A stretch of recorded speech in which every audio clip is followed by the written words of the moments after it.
In life, you never know what's going to happen. Sure, some things might seem unfair, but not all of them are bad. I once thought I'd never see a woman again after our first meeting, but then we ran into each other in the most unexpected place. Was it a miracle or fate? Never in a million years did I think our futures would turn out this way.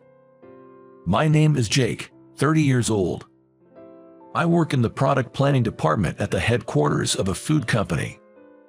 I thought it'd be fun if something I came up with could benefit someone or make them excited. That's why I wanted to get into planning, and I found this job. They were hiring fresh out of college, looking for some young blood. Most of my work involves analyzing and collecting data, mostly under the guidance of my seniors. But I always hoped that one day it'd be my turn. Try drafting a proposal. I still remember the thrill when I was given that chance and the joy I felt when even a small project was approved. At 28, I took a big risk and made a proposal for a new project. It got approved and was a huge success. I even won the President's Award. Getting here wasn't easy, but I felt things had been going smoothly. Before I knew it, I had 30. My parents were getting worried, always asking, "All you do is work. What about settling down?" Both of my parents got married when they were 22. My brother tied the knot at 24. So, they were probably concerned seeing me still single at 30. I know someone who's looking for a match. My mom suggested an arranged date. The idea didn't excite me, but my mom said, "It's not as formal as you think. Why not give it a shot?"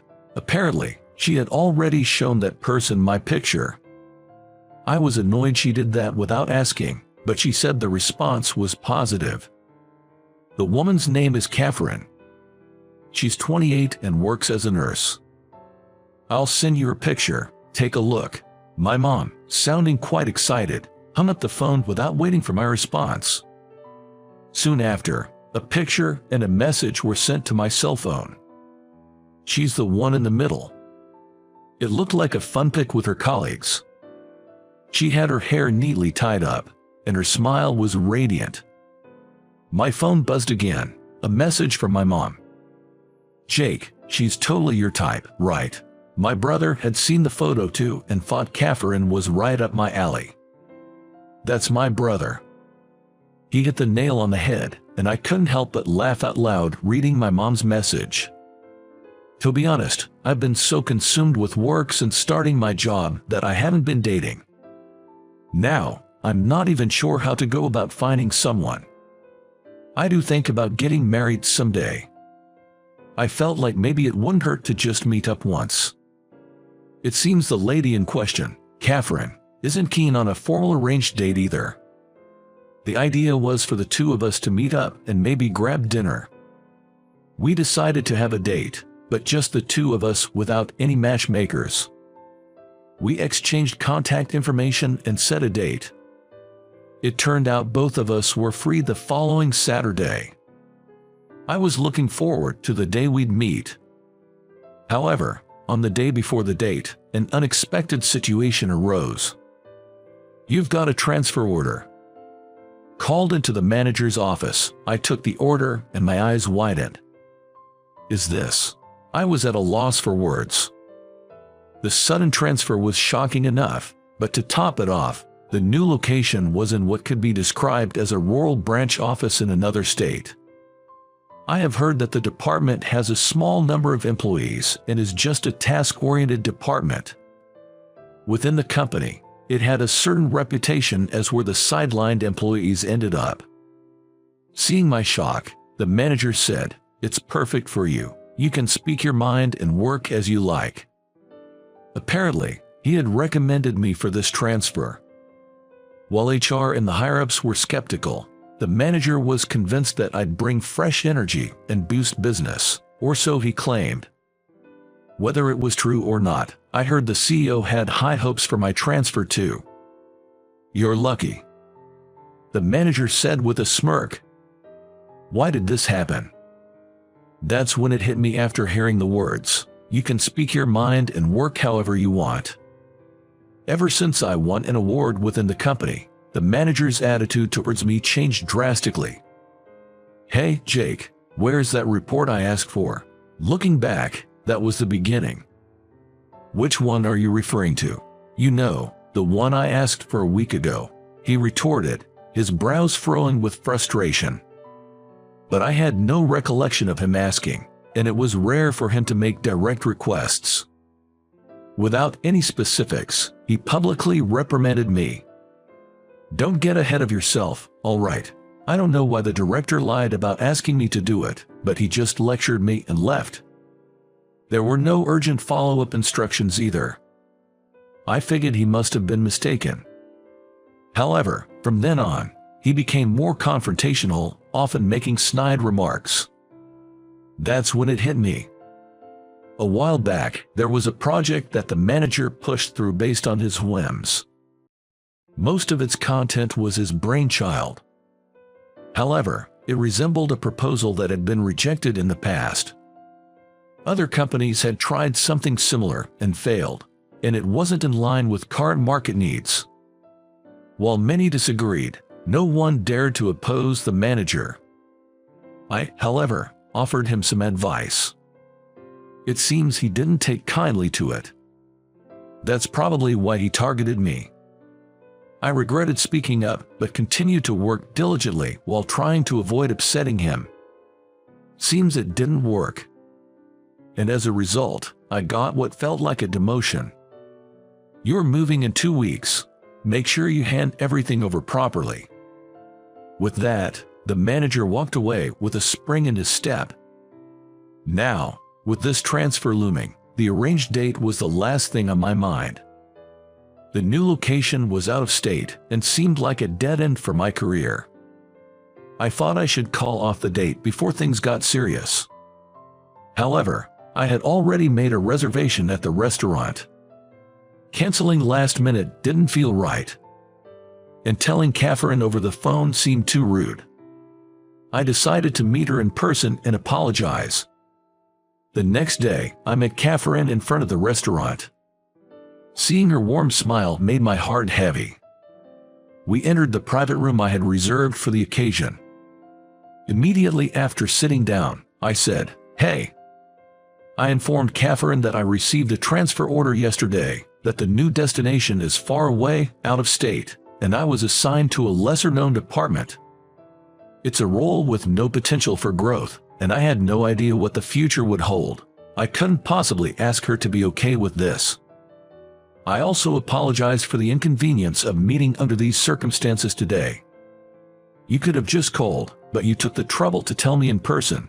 I appreciate it, but since we're here, how about having lunch together? I was prepared for her to be upset, but instead, Catherine gave me a warm smile. We enjoyed a delicious meal, and she shared stories about her work, how she had been too busy to meet anyone, and how a mutual acquaintance had introduced her to me. Turns out, our passion for our jobs was something we both had in common. The conversation flowed naturally, and time flew by. It was bittersweet when it came time to leave the restaurant. As I was leaving, I thanked her for the wonderful time and apologized once again for declining the previous arrangement. I then called my mom to update her. When I told her about my decision based on the transfer, she sounded disappointed but understood. I had some issues with the transfer, including issues with my boss. I considered quitting, thinking it might be better than transferring to the remote branch. But I decided to give it a shot, and if things didn't pan out, I could always leave. I decided to do my best at the new location. And then a year went by. The rural branch, rumored to be monotonous. Indeed, it was less exciting than when I was in the product planning department at the main office. Due to cost cutting, there were fewer staff, and we had to do tasks that would typically be handled by other teams at the main office. The workload was intense, and it felt like all of us were working like mules.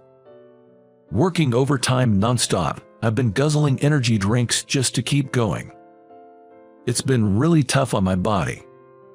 And then, on a scorching summer day, as I was heading to the bus terminal, I suddenly felt unwell. I tried to sit on a bench but felt dizzy. I collapsed. I was suffering from mild heat stroke at this time. An elderly man nearby shouted, "Are you okay?" But all I could do was nod weakly. Then, I heard a familiar female voice ask, "Are you all right?" Unable to open my eyes, I just groaned. "Can you stand up? Sorry, let's get you to that bench over there." I felt hands supporting me, taking me to a shaded area. I don't know how many people helped me. They bought me water, fanned me, and took care of me. The woman who had spoken to me checked my pulse and felt my forehead to check my temperature. After some hydration and cooling down, I began to feel better. Once I felt a bit clearer, I thanked everyone, and they left. The helpful woman stayed till the end. "I'm glad you're looking better. Please go home and rest." I thanked her once more. "Thank you so much for your help."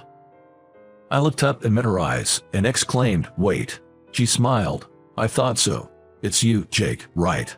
It was Catherine. She had not recognized me initially, but noticed the resemblance once I began to recover. I hadn't been able to see her face clearly, and only realized now. "But why are you here, Catherine?" She mentioned she was on a solo trip, taking a break. "It's surprising you recognize me from just one meeting." We laughed about it. Seeing that I was feeling better, Catherine looked relieved. I wanted to thank her properly, but decided to rest for the day. She mentioned she'd be in a nearby hotel the next day. We agreed to meet up the next Saturday. And the next day, I called my office right after and took a proper day off, and my body recovered. I let Catherine know that I was feeling better. While eating at a recommended upscale restaurant, I asked Catherine why she was traveling alone. Catherine wanted to be healed by nature while taking in the sights of various regions. But I could sense a hint of sadness in her expression. I'd get pretty worn out, so I took some time off on a whim. Catherine said that, though her smile looked forced. "How about you, Jake?" She shifted the topic to me, and I shared my recent happenings. I talked about my less satisfying job compared to before, and vented a bit. I realized how much I loved the projects I used to work on. I'm not quite content with my current environment. When I first transferred here, I was determined to return to the main office and make a mark, but lately, I've been thinking that maybe trying something different might not be a bad idea. Hearing that, Catherine mused, "Maybe I should come over here. The air is fresh, and it's comforting." She looked distant. Her expression was still somewhat downcast. "What happened?" I asked out of concern. It turned out that her solo journey wasn't just for vacation. Catherine is a nurse at a major hospital. She works in a hospital ward and has a large number of patients that one person handles. While she's proud of her nursing career, she feels she's been too emotionally involved with each patient, which has drained her spirit. She's started to wonder if nursing might not be the right career for her. She thought she had overcome such feelings a long time ago, but now they're resurfacing. She's contemplating quitting her nursing job. Not all of them are discharged from the hospital in good health. It might be even tougher than I imagine. Though it's not my place to say, I offered, "Maybe you need a break. Taking some time off can be necessary." It felt like I was talking more to myself than to Catherine. "Maybe I should quit too," I exclaimed with a stretch and a grin. For some reason, I blurted out something completely unexpected. "If you're up for it, why don't we travel together?" What was I thinking? But it wasn't a lie. What was it? I had this vague feeling that things might be better if Catherine and I were together. Catherine looked surprised but then bashfully nodded, "If you're okay with me." "Daddy." "Oh, Michael, what's up today?" I crouched down to lift my energetically running son. The clinic was only half day today, so I picked up Michael from daycare. Today is a community event day at the coastal town center. There are stalls selling fresh seafood, grilled fresh fish, and booths with toys and food that children love. I'm here today as an employee of the company organizing this event. Since my reunion with Catherine, I'd casually mentioned traveling together. It became a reality. We both thought it was just a spur of the moment. I quit my job, and Catherine quit nursing. Since both of us had been working so much, we hadn't spent much. We had plenty saved up for our journey. We traveled around the US on a whim. While I knew I wanted to start something new and loved planning, I wasn't clear about what else I was interested in, or whether I wanted to work in the food industry again. Catherine thought that taking a break might give her a new perspective. The reason she agreed to my wild idea was she hoped the trip would offer some clarity. One of the places we visited is the coastal town we now call home. The scent of the sea was ever present, and every meal we had was delicious. Moreover, throughout our stay, the warmth of the townsfolk was truly comforting. Catherine felt the same way. After our journey, we both considered settling down here. To settle down, we needed to find a job. I wanted to work in planning, so I checked a job listing website and saw that the event company I was working for was hiring.